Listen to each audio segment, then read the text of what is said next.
এই কটা এদিকে আবার 14-15টা কাটি আছে। তা আসবো না মাসে প্রতিদিন 40-45 করে গাছ কাটছে। তাহলে এই বছরে আপনি কটা তুলছেন গাছ? হ্যাঁ এই বছরে তুলছেন কটা গাছ টোটাল? তুলেছি হ্যাঁ ও মেলা ওই সত্যি পারা যায়। আনুমানিক এখন আমি নিজে 150 কাটতেছি তুলে 150। প্রতিদিন মনে করেন 30-35টি করে কাটি আর পরের গাছ তুলি দিয়েছি মেলা আনুমানিক আনুমানিক তাও ধরেন গরিবপুর তুলেছি 200, আপনি বলেন।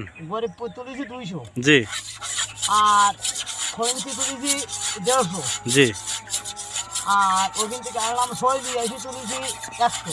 হ্যাঁ আর আমাদের গ্রামে আছে প্রায় 100 মতন আছে। তা আপনার রস কত করে বিক্রি করেন? রস বিক্রি করে 300, 300 টাকা। 300 আর গুড়? পাটালি বিক্রি করে 500।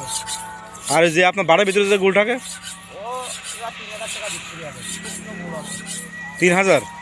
3,000 একেবারে শুকনো। আর রস আছে 300 টাকা করে, তাই? 300 টাকা, হ্যাঁ। আর পাটালি পাটালি 500। 500 টাকা।